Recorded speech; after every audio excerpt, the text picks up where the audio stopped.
Bagaimana cara membuat sugesti yang benar? Mengapa sugesti yang saya buat tidak manjur? Hai teman-teman, selamat datang kembali di Main Channel. Di channel ini kita akan membahas tentang dunia pikiran dan segala potensinya. Karena luasnya dunia Anda ditentukan dari luasnya pikiran Anda.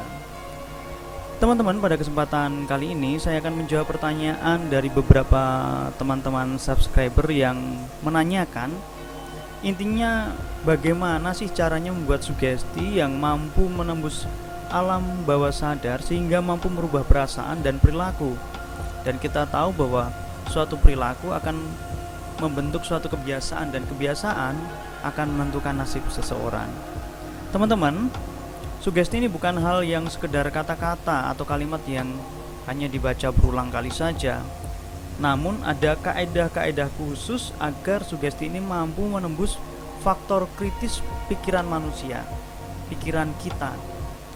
Oleh karena itu, jika tidak mengikuti kaedah-kaedah ini, sugesti akan ditolak dan tidak mampu menembus pikiran bawah sadar kita. Oke teman-teman, tanpa berlama-lama lagi, tanpa basa-basi lagi, kita masuk cara pertama untuk membuat sugesti yang sakti sehingga bisa menembus alam bawah sadar kita. Yang pertama adalah kalimat positif. Nah, coba sekarang teman-teman bayangkan ya, dengarkan apa yang saya katakan. Oke, dengarkan ya. Tidak boleh, jangan sekali-sekali dilarang keras membayangkan gajah berwarna pink yang memiliki sayap putih kecil sedang terbang. Oke, saya ulang sekali lagi. Dengarkan baik-baik. Peringatan keras ya. Tidak boleh, jangan sekali-sekali dilarang keras membayangkan gajah berwarna pink memiliki sayap putih kecil dan sedang terbang. Jangan dibayangkan seperti itu. Oke teman-teman, sekarang apa yang muncul di pikiran Anda? Apakah benar gajahnya tidak muncul? Apakah benar gajahnya hilang dari pikiran Anda, atau malah sebaliknya? Ternyata gajahnya ini malah muncul di pikiran Anda. Nah, itu teman-teman, dalam penyusunan sugesti sebisa mungkin tidak menggunakan kata tidak atau jangan. Ya, misalnya yang saya sampaikan tadi, kalimat yang negatif itu misalnya menegasikan sesuatu, misalnya kata tidak, jangan, dilarang, itu sebisa mungkin tidak digunakan. Namun jika memang harus ya tidak apa-apa. Tetapi jika ada pilihan kata positif yang lain, gunakan kata positif yang lain. Misal seperti ini, seorang guru mengatakan, anak-anak jangan ribut. Itu akan lebih baik jika diganti anak-anak diam. Kira-kira coba Anda rasakan lebih powerful yang mana? Maka kalau Anda rasakan yang benar-benar Anda rasakan, maka akan lebih powerful yang ini, diam. Anak-anak diam, daripada anak mengatakan anak-anak jangan ribut. Seringkali saat mengatakan anak jangan ribut malah tambah ribut, ya toh? Nah, kemudian karena memang pikiran bawah sadar itu cenderung menghapuskan kata-kata yang negatif, yang menegasikan. Yang seperti saya sampaikan tadi, tidak, jangan, dilarang, itu sering diabaikan oleh pikiran bawah sadar kita. Misal mengatakan lagi, jangan sombong. Lebih baik Anda katakan rendah hati. Dilarang buang sampah sembarangan. Jika ada pilihan yang lain, coba gunakan buanglah sampah pada tempatnya. Misalnya ada kata lagi, tidak gagal, saya tidak ingin gagal. Nah, tetapi akan lebih baik saya sukses, saya berhasil. Mengatakan ke anak, jangan malas, ayo nak, jangan malas. Tetapi lebih baik katakan, anak-anak rajinlah. Lebih powerful teman-teman, lebih terasa, lebih memiliki kekuatan yang lebih kuat, karena memang langsung menembus bawah sadar kita. Oke, itu yang pertama. Yang kedua, alur cerita. Pikiran Anda cenderung menyukai suatu cerita.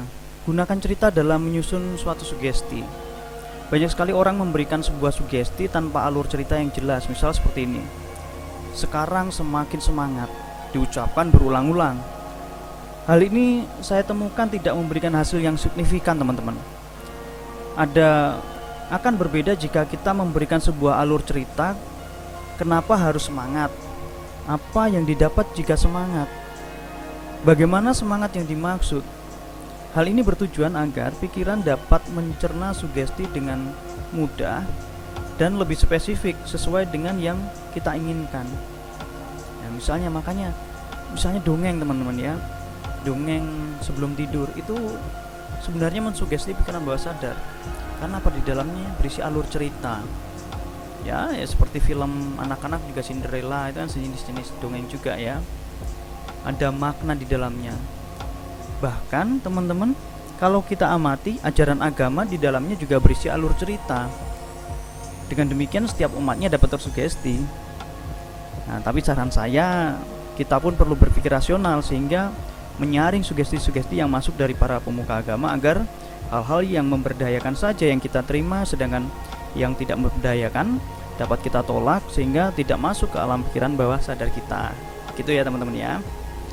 Yang ketiga adalah repetisi dan penekanan. Repetisi atau pengulangan membuat sebuah sugesti menjadi semakin tertanam lebih kokoh lagi. Prinsipnya, hal yang direpetisi tentunya adalah inti dari sugesti itu sendiri. Tidak perlu mengulang ceritanya berulang-ulang, tetapi memberikan penekanan yang khusus pada intinya dan diucapkan berulang-ulang sesuai alur cerita. Misal seperti ini, kita mau menanamkan kata semangat ke dalam pikiran bawah sadar seseorang, misalnya si anak. Nah, mulai sekarang dan seterusnya kamu semakin semangat belajar, karena dengan semangat belajar kamu dapat mengejar mimpimu. Dengan semangat belajar kamu juga dapat membanggakan orang tua. Dan tidak tahu kenapa semangat belajar kamu meningkat 100 kali lipat lebih semangat dari sebelumnya. Nah, kurang lebih seperti itu teman-teman. Diulang kata-kata yang utama yang mau ditanamkan itu diulang-ulang. Oke, tetapi dengan rangkaian kata yang berbeda-beda sehingga bervariasi ya, tidak membosankan. Oke ya. Saya harap bisa teman-teman pahami semua. Yang keempat, lanjut. Emotional value. Sugesti yang menyentuh nilai-nilai terpenting atau value bagi subjek, bagi klien, bahkan bagi diri kita sendiri akan lebih diterima dan diikuti. Dengan mengenali apa yang menjadi value dari subjek dan menggunakan kondisi emosional cukup intens, membuat sugesti tersebut akan menancap ke dalam sisi pikiran yang terdalam, ke dalam alam bawah sadar. Ini sangat personal teman-teman ya, sisi emosional ini. Seseorang anak misalnya, seorang anak yang mencintai orang tuanya bisa jadi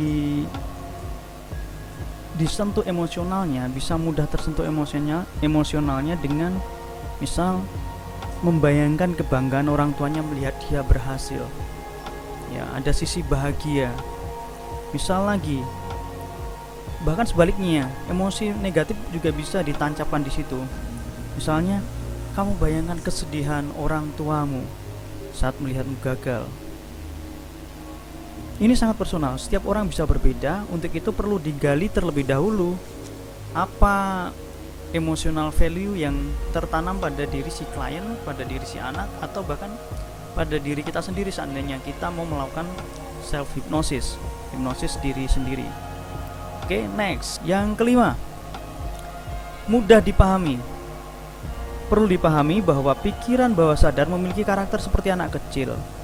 Sugesti yang semakin sederhana dan mudah dipahami akan lebih cepat diproses, akan menjadi suatu nilai tambah jika sugesti menggunakan bahasa ibu dari subjek. Bahasa ibu ini maksudnya adalah bahasa keseharian saat kecil atau bahasa yang paling akrab tertanam dalam diri anak, dalam diri klien, bahkan dalam diri Anda sendiri. Seandainya bahasa ibunya adalah bahasa Indonesia, ya gunakanlah bahasa Indonesia. Atau bahkan misalnya dia sering menggunakan bahasa daerah, jika Anda bisa lakukan dengan bahasa daerah pun tidak masalah, baik-baik saja. Oke. Seandainya dia orang Indonesia, Anda menggunakan bahasa Inggris biarpun dia bisa, tetapi kurang efektif karena otak bekerja 2 kali. Dia harus menerjemahkan lagi ke dalam bahasa Indonesia baru dia mampu menangkap maknanya. Tetapi kalau langsung kita gunakan bahasa Indonesia berarti langsung terserap ke dalam pikirannya. Tetapi juga misalnya menggunakan bahasa daerah, hindari yang menimbulkan kekonyolan dan kelucuan. Seandainya Anda tidak terlalu paham dengan bahasa daerah, tidak terlalu fasih, malah membuat dia tertawa atau lucu, atau bahkan memilih kata yang kurang tepat, malah kurang efektif ya. Lebih baik menggunakan bahasa Indonesia. Oke, yang keenam, tidak melanggar etika dan norma. Pikiran bawah sadar menggunakan norma dan etika yang dipercaya oleh subjek, klien atau diri kita sendiri sebagai dasar hukumnya. Oke. Jika sugesti itu melanggar norma yang dipercaya oleh klien, dapat dipastikan bahwa sugesti tersebut akan ditolak atau tidak akan memberikan hasil yang sama. Misalnya ini ya, seseorang yang masuk dalam kondisi hipnotik pun itu akan menolak untuk membunuh orang lain, atau akan menolak juga misalnya disuruh membuka pakaian,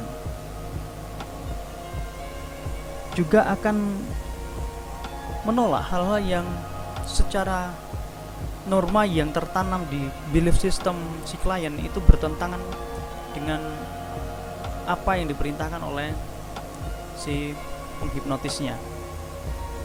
Oke ya. Demikian teman-teman rahasia membuat sugesti. Sugesti yang bisa digunakan untuk mempengaruhi pikiran bawah sadar orang lain maupun pikiran bawah sadar diri kita sendiri dengan cara misalnya melakukan self hypnosis. Pada berikutnya saya akan mencoba membuat video atau pembelajaran khusus yang membahas tentang self hypnosis yang tepat. Jika Anda merasa video ini bermanfaat, silahkan klik like, subscribe, dan bunyikan loncengnya biar saya juga semakin bersemangat untuk memberikan ilmu-ilmu yang bermanfaat untuk teman-teman semua. Jika ada pertanyaan silahkan tulis di kolom komen. Hanya ini yang bisa saya sampaikan pada video kali ini. Sampai jumpa di video selanjutnya and see you.